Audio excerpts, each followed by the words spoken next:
So here's how we can use alpha gradient to create the text placement like this. So let's get started. So here we have a video clip and we want to have the text here, but when we place the text, you can see it's not clear because the background there is also white. So we want to place a little nice background here like a black or something.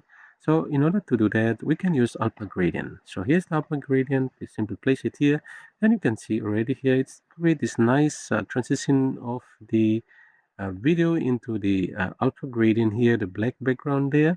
And then we have the different parameters here. So here you have the position.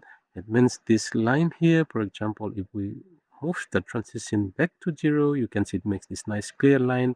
And then you have the position to place this all the way down like that. So either way, you want to use something like this, or you want to have a nice match of the video into the alpha background there. You have the transitions here, so you can create something like this.